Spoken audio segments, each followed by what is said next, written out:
Nous voulons te dire merci. Merci Seigneur, parce que tu avais prévu ces choses en avance. Voici le moment où nous voulons t'écouter. Seigneur, avec mes frères, mes sœurs, oh Dieu, je m'inclus dedans parce que nous voulons tous t'écouter. Ce matin, Seigneur, nous voulons que tu parles à nos cœurs.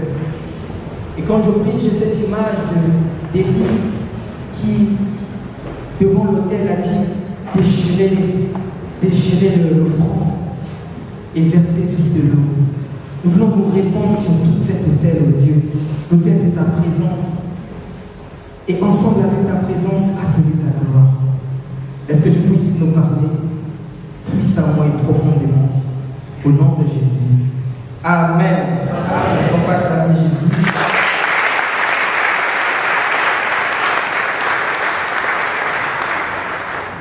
Amen.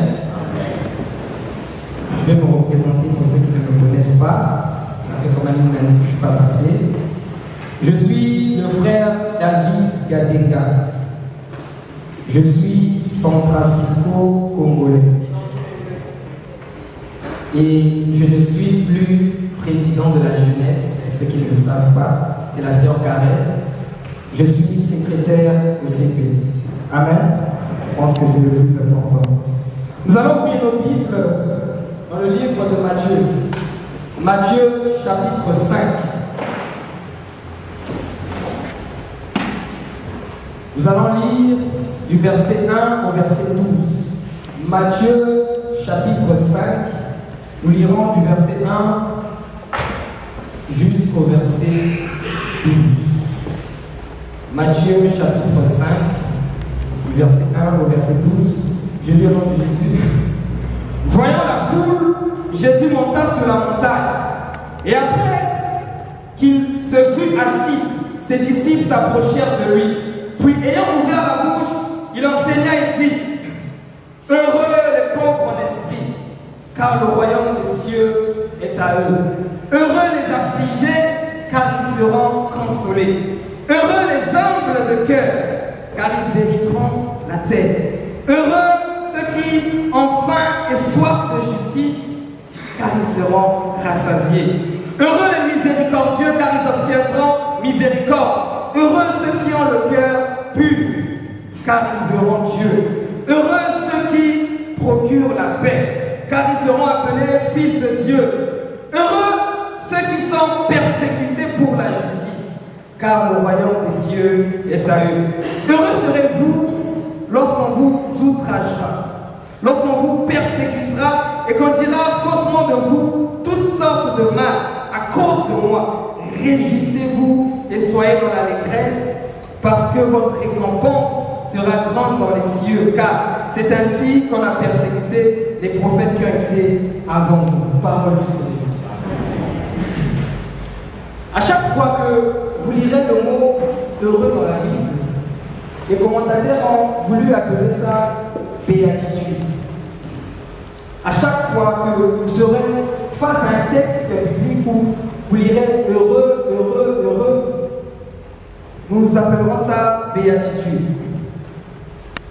Je voulais commencer par dire que l'une des choses les plus importantes dans la vie d'un homme, l'une des choses les plus essentielles, que ce soit de façon consciente ou inconsciente, ce qui nous motive tous les jours, c'est la recherche du bonheur.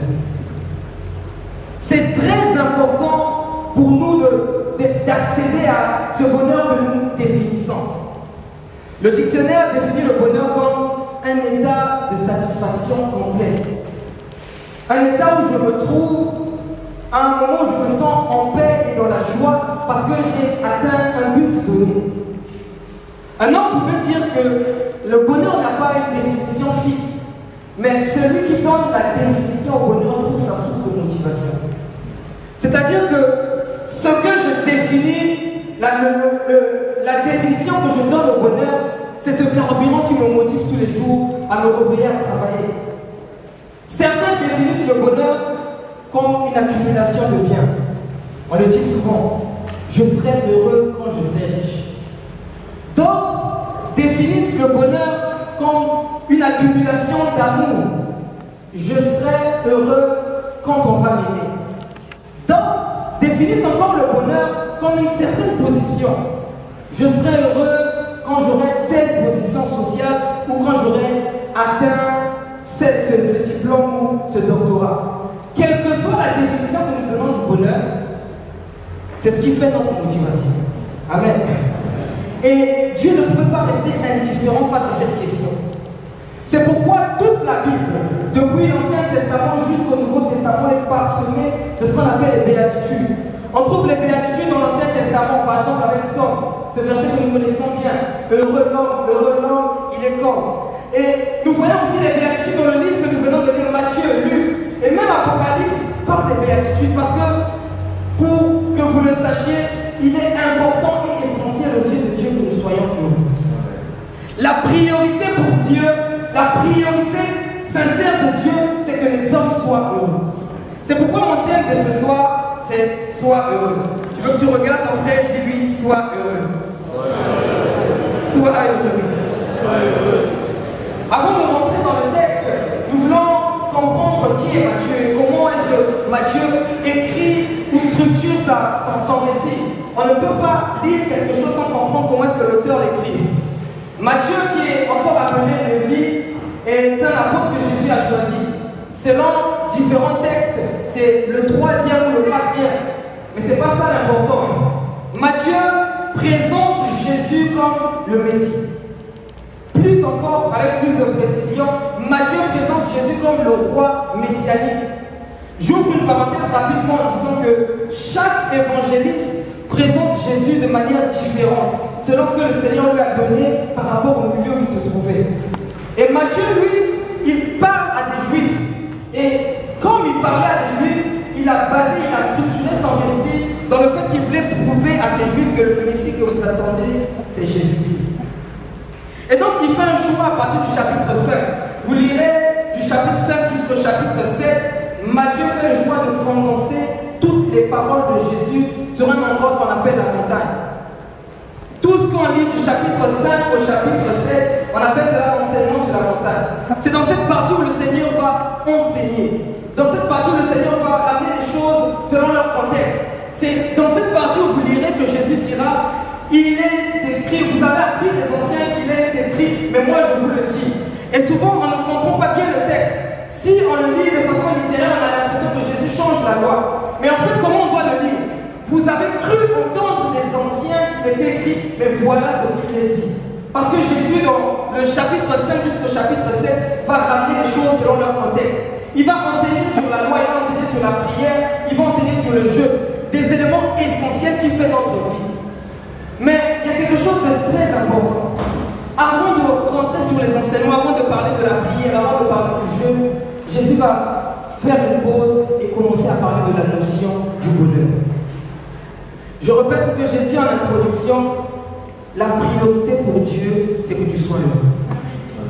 Et ensemble, nous allons voir 6 points que le texte que nous avons lu nous apprend. Dans ces 6 points, vous verrez que Jésus qui est l'enseignant, parce que Matthieu présente un Jésus qui enseigne. Jésus qui est l'enseignant va parler des différents critères, des différents points qui se rattachent au bonheur. C'est quoi le bonheur selon Jésus? Et quels sont les points qui sont rattachés au bonheur? Et en même temps, au fur et à mesure que Jésus avance, il va donner certaines clés. Nous ferons une des pauses pour parler de certaines clés que Jésus va donner pour parler de ce bonheur-là. Amen. Le premier point que nous retenons, c'est que la notion du bonheur que Jésus enseigne est différente de ce que nous pensons. Bizarrement, quand Jésus parle du bonheur, il associe des termes qui sont contraires au bonheur. Heureux les pauvres en esprit, heureux les persécutés, heureux ceux qui souffrent, heureux ceux qui ont mal, heureux ceux qui sont flagellés. Mais Jésus, la personne qui pleure n'est pas censée être heureux. La personne qui souffre n'est pas censée être heureux. Mais le Seigneur utilise ces mots qui sont contraires à notre notion du bonheur pour dire que nous pouvons être heureux. Ce que le Seigneur veut nous enseigner, c'est que dans n'importe quelle situation dans laquelle on peut se trouver, le Seigneur a mis en nous les éléments nécessaires pour être heureux. Même dans un état où tu as l'impression que tout le monde t'abandonne, même dans un état où tu as l'impression en train de pleurer, même dans un état où tu as l'impression que tu as échoué, le Seigneur a mis en toi les éléments, les capacités nécessaires pour être heureux. Le bonheur ne dépend pas en fait de l'objectif qu'on atteint, mais même dans la marche pour atteindre cet objectif, Dieu nous a donné la possibilité d'être heureux. Le deuxième point essentiel se trouve toujours dans le verset 1. La Bible dit: heureux les pauvres en esprit, car le royaume des cieux est à eux. Le Seigneur commence son récit, commence son texte, commence son enseignement en donnant une première clé. Je voulais dire que l'enseignement sur la montagne est essentiellement centré sur le royaume. Qui peut avoir accès au royaume? Qui peut être citoyen du ciel? Et la première clé que Dieu nous donne, c'est être pauvre en esprit. C'est un texte qui parfois nous fait mal à la tête. C'est quoi être pauvre en esprit? Déjà, le mot pauvre exprime le monde. Il y a plusieurs sortes de pauvreté. Tu peux être pauvre financièrement, pauvre intellectuellement, pauvre mentalement. Quel que soit le mot qu'on mettra devant pauvre, ça exprime un monde. Et ici, le Seigneur commence son texte en disant que celui qui peut prétendre être citoyen du ciel, celui qui peut prétendre être chrétien, c'est celui qui a constamment besoin de Dieu. Amen. Je suis pauvre en esprit parce que j'ai constamment besoin du ciel, j'ai constamment besoin des choses de Dieu. Combien de chrétiens aujourd'hui sont riches spirituellement? Combien de chrétiens aujourd'hui, parce qu'ils ont vécu quelques expériences avec Dieu, pensent ne plus rien savoir de Dieu? La Bible nous donne l'exemple d'un grand roi, David. David était roi, David était riche, David avait de la renommée. Mais David disait que j'ai continuellement besoin de toi. C'était ça la force de David. Et c'est le premier secret, la première clé que Dieu nous donne. Si tu veux prétendre être un citoyen du ciel, il faut que tu apprennes à toujours avoir besoin de Dieu. Est-ce qu'on a toujours besoin de Dieu? Les chrétiens sont aujourd'hui avec moi, Dieu a fait. Je connais Dieu mieux que moi-même. Je sais comment Dieu marche. Je n'ai pas besoin de demander, je sais qu'il va aller de ce côté-là. Je vous donne l'exemple d'un homme qui a vu Dieu face à face, Moïse. La Bible dit qu'un jour le Seigneur va lui dire: frappe le rocher et l'eau a coulé. La deuxième fois, le Seigneur lui dit de parler, mais parce que peut-être qu'il pensait connaître Dieu, il va frapper le rocher. Et parce qu'il a fait ça, le Seigneur dit: tu ne rentreras pas. Personne ne peut prétendre connaître Dieu. Tant que tu es sur cette terre, quel que soit le nombre d'années que tu as fait avec Dieu, même si dans ton ministère Dieu a ressuscité les morts, tu auras toujours besoin de lui. Et c'est la première clé essentielle pour être fils du royaume. Heureux les pauvres en esprit. Le Seigneur nous appelle à être des pauvres dans l'esprit. Amen. La deuxième chose, la deuxième clé que le Seigneur nous donne se trouve dans le verset, dans la suite du verset. La Bible dit dans le verset 5: heureux les humbles de cœur, car ils hériteront la terre. Le but de Dieu, c'est pas seulement que nous ayons les bénédictions du ciel, mais le but de Dieu, c'est que nous héritons ce qui est sur la terre. La preuve dit: recherche d'abord le royaume des cieux et sa justice, et après le reste va suivre. Dieu ne nous appelle pas seulement à hériter des choses du ciel, mais il faut aussi que nous héritions des choses de la terre. Mais avant d'hériter des choses de la terre, nous devons apprendre d'abord à chercher les choses du ciel. Et voilà une clé que le Seigneur donne pour être celui qui hérite des choses de la terre. Il dit: heureux les humbles de cœur. Une autre caractéristique d'un fils du royaume: tu ne peux pas être chrétien, prétendre être heureux si tu n'es pas humble. Tu ne peux pas te prétendre être chrétien si tu es arrogant. L'un des signes qui montre que nous marchons avec Dieu, que nous avons l'Esprit de Dieu, c'est que l'Esprit de Dieu est un esprit de douceur, d'humilité. Le Seigneur nous appelle à être humble. Tu veux hériter les choses de la terre, apprends à être humble. Tu veux hériter les choses, des grâces que le Seigneur nous donne sur la terre, apprends à être humble. Amen. Alors la troisième vérité se trouve dans le verset 6 et 10.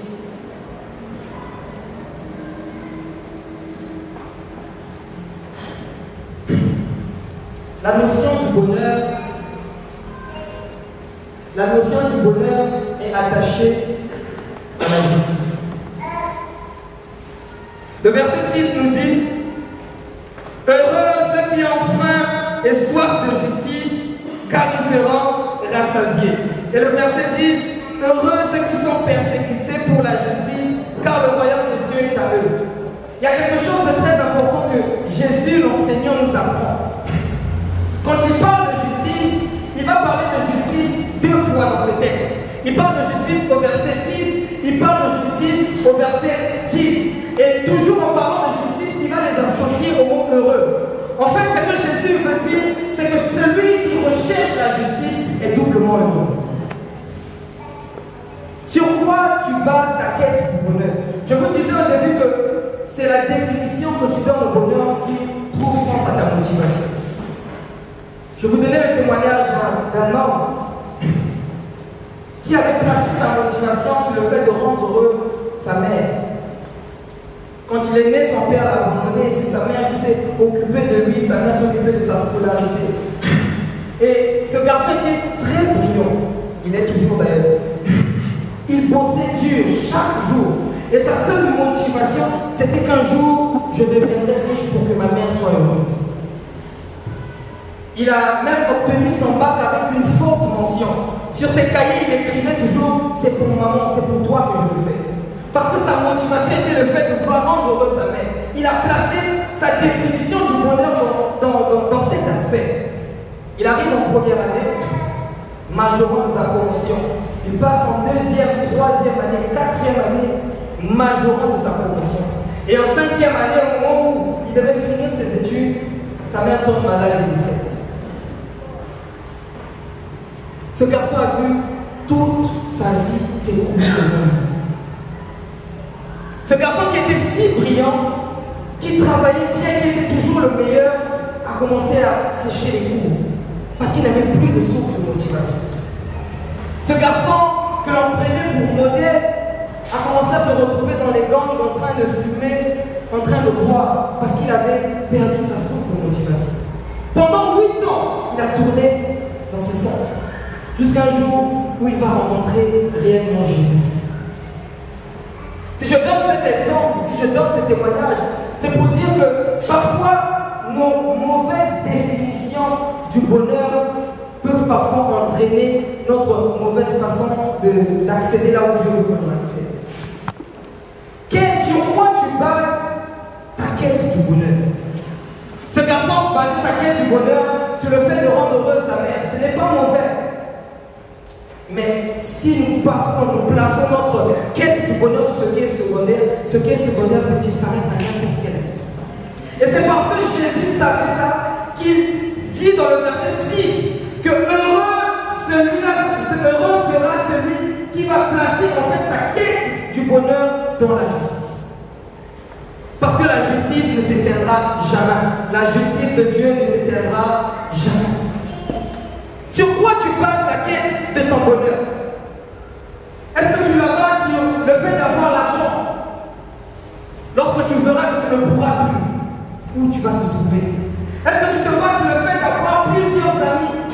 Lorsque tes amis vont te trahir, où vas-tu te trouver?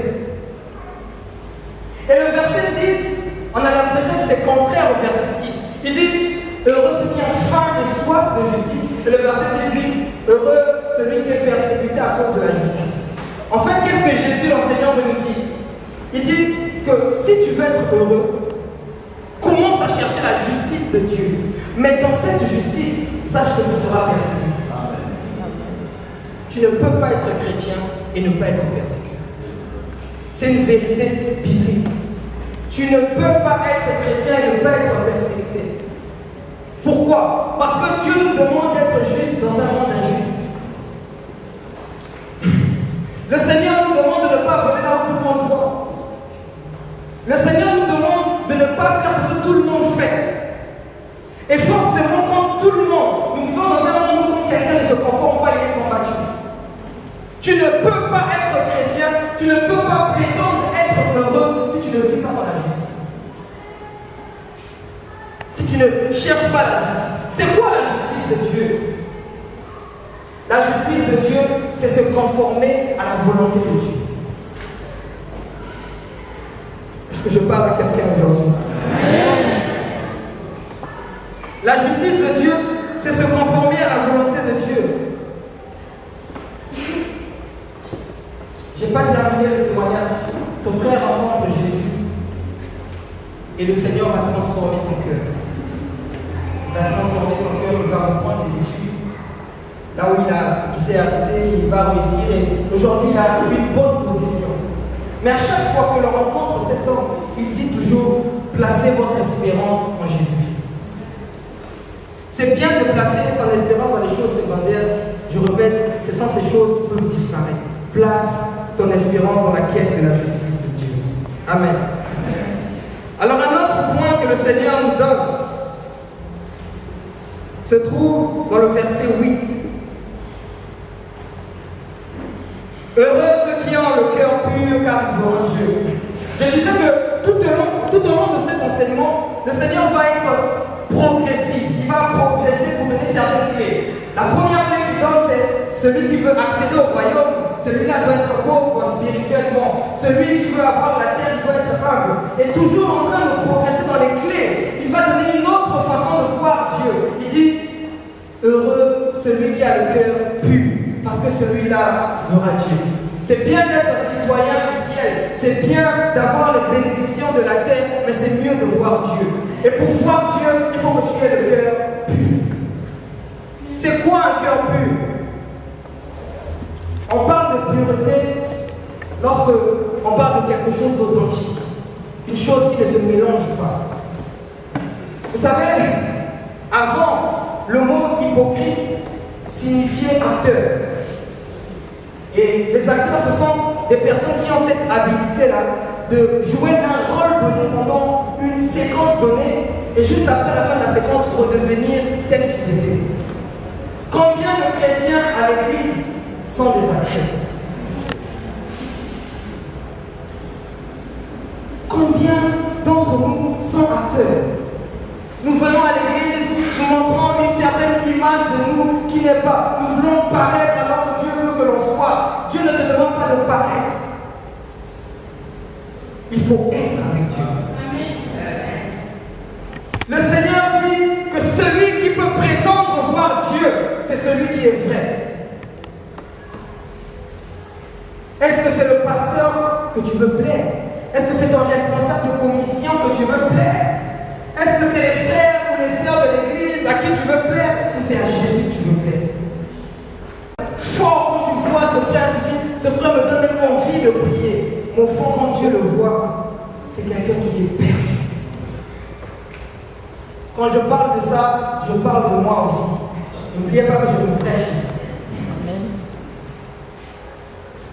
Combien parmi nous ne sont pas frères avec Dieu? Tu ne peux pas être heureux si tu n'es pas frère avec Dieu. Voilà ces éléments qui sont rattachés à la notion du bonheur. Sois vrai. Et j'aimerais qu'on lise ensemble le verset 9.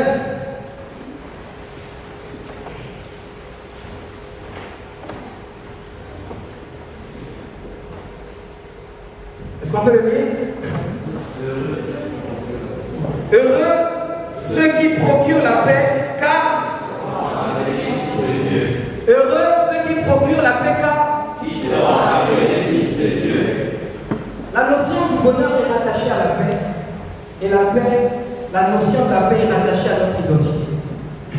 Vous savez, j'ai dit que Matthieu était un juif. Et les juifs avaient un style littéraire, surtout ceux qui maîtrisaient l'araméen.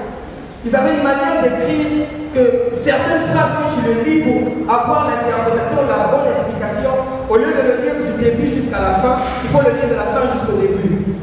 On a ce type d'exemple littéraire, par exemple, avec Daniel. On a lu une veillée avec où la Bible dit que ceux qui connaîtront le Seigneur agiront avec fermeté. En fait, Daniel avait une vision de ce qui devait se faire à la fin des temps. Et il est en train de donner un message aux Juifs de ce temps-là en disant, attention, dans cette époque, à cette époque, ceux qui veulent être fermes, c'est ceux qui doivent connaître Dieu. En fait, ce n'est pas, on ne comprend pas le texte en disant que pour connaître Dieu, je vais être ferme. Non, pour être ferme, il faut que je connaisse Dieu. Et Matthieu était parmi ces personnes qui avaient ce style littéraire, quand il dit heureux ceux qui ont la paix, car ils seront fils de Dieu, en fait, il est en train de dire que pour prétendre être fils de Dieu, il faut que tu sois une source de paix. Autrement dit, le bonheur n'est pas dans le fait d'accumuler, mais le bonheur est dans le fait de donner. Tu n'es pas heureux parce que tu reçois, mais tu es heureux parce que tu es une source de quelque chose. Heureux ceux qui procurent la paix. Tu n'es pas heureux parce que tu as plusieurs personnes, mais parce que plusieurs personnes s'attachent à toi parce que tu transmets. C'est à ça que le Seigneur nous appelle. Et j'aimerais que tu puisses m'aider en regardant ton voisin et demande-lui, est-ce que tu es heureux?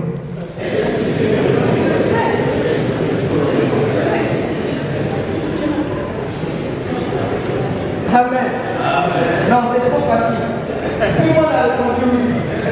Je pense qu'on n'a pas posé la bonne question. On va poser la bonne question. Je veux que tu regardes la même personne qui t'a dit qu'il est heureux. Regarde et dis, est-ce que tu es une source de paix? Ah, là, il répond à lui. Tu ne peux être heureux si tu n'apprends pas à être une source de paix. Tu ne peux pas être heureux si tu n'apprends pas à transmettre ce que Dieu te donne. Celui qui peut prétendre être fils de Dieu, c'est celui qui est source de quelque chose que Dieu lui donne. Alors je pose la question. Depuis que tu es chrétien, des années, est-ce qu'on te considère comme quelqu'un qui est source de paix? J'ai écouté des hymnes. Vous savez, il y a des chrétiens, quand tu les vois, ils ont le nom bloqué la paix que Dieu te donne. Je parle de moi aussi. Sois source de paix pour être fils de Dieu. Sois source de paix, source de quelque chose que Dieu te donne pour prétendre être fils du royaume. Mais en même temps, lorsque tu rencontres quelqu'un qui est dur, prie pour lui. Je connais des gens qui sont tellement durs parce qu'ils ont vécu des choses pas faciles. Et si tu n'apprends pas à prier pour lui, c'est que toi aussi tu n'es pas une source de paix. Le Seigneur nous appelle à nous soutenir les uns les autres. Je disais que le bonheur trouve sa source dans le fait de ne pas donner, dans le fait de ne pas recevoir, mais de donner. Apprends à donner et tu seras heureux. Et je vais m'arrêter avec ce dernier point. C'est donc quoi la source du bonheur? Jésus, l'enseignant, qui commence depuis le verset 1 en donnant certaines clés et donnant certaines notions qui sont rattachées au bonheur. Je disais qu'il a donné les clés du royaume, les clés de la terre. Il a parlé de la justice, qui est une quête importante pour nous. Et il va clôturer, l'enseignant va clôturer en donnant la vraie source du bonheur. Le verset 11 dit, heureux serez-vous lorsqu'on vous outragera, lorsqu'on vous persécutera, lorsqu'on dira faussement de vous toutes sortes de mal à cause de moi. Mais Seigneur, tu as déjà dit que je suis heureux quand on va m'outrager. Pourquoi tu le répètes? Seigneur, tu as déjà dit que je serai heureux lorsqu'on va me flageller. Pourquoi je le répète? Je disais que le Seigneur est le meilleur enseignant. Et quand il dit quelque chose, il ne dit pas les choses au hasard. Il répète ce qu'il a dit en haut, tout en ajoutant la vraie clé du bonheur. Il dit que vous serez heureux si vous subissez ces choses à cause de moi. Je veux dire à quelqu'un ce matin que celui qui n'a pas Jésus ne peut pas être heureux. La clé du bonheur ne se trouve pas dans le fait d'avoir ou d'atteindre notre objectif, mais la vraie clé du bonheur se trouve en Jésus-Christ. Alors là, va se créer une autre question. Jésus, le verset 1, on dit qu'il enseigne à ses disciples. Mais Seigneur, si je suis disciple, certainement que j'étais déjà. Alors, en quoi cet enseignement est important pour moi? Vous savez, nous pouvons être chrétiens, mais il y a des aspects de notre vie où nous voulons partir seuls. J'aimerais dire à quelqu'un ce matin que tu remarqueras que tous les aspects de ta vie où tu as voulu combattre seul, ce sont les aspects où tu es malheureux. Tous les aspects de ta vie où tu n'as jamais associé le Seigneur, ce sont les aspects de ta vie où tu te trouves très très malheureux.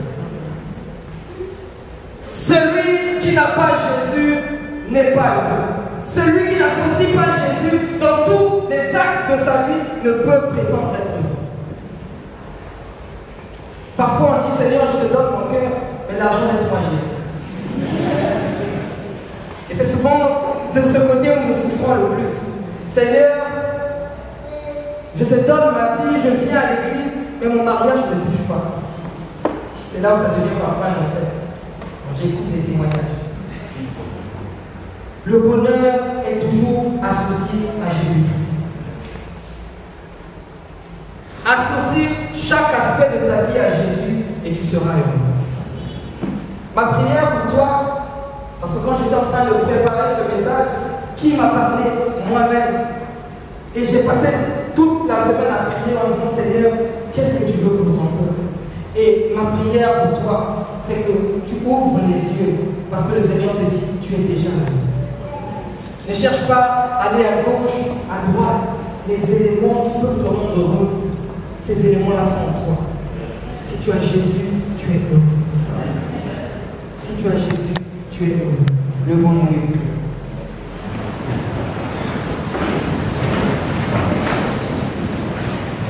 Tu vas d'abord prier pour ce que tu as reçu. Le Seigneur t'a parlé de certaines clés. Il t'a dit qu'il faut que tu aies continuellement besoin de lui. Instamment besoin de lui. Le Seigneur t'a dit aussi que si tu veux hériter du royaume, à pouvoir être humble. Le Seigneur t'a parlé, il t'a dit, si tu veux voir sa face, sois vrai devant lui. Le Seigneur aussi t'a parlé de la justice. Il dit, tu ne cherches pas bien, tu ne cherches pas la bonne chose. Ta quête de ta justice est flouée. Si tu veux être heureux, cherche la vraie justice et la justice de Dieu. Et le Seigneur a terminé en disant que le seul secret du bonheur se base en Jésus-Christ. Celui qui n'a pas Jésus est malheureux. Et là, tu as repris par rapport à ce que tu as reçu. Prie par rapport à la parole que tu as reçue.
Je vais demander au président du CP de prier d'abord et ensuite le pasteur va clôturer.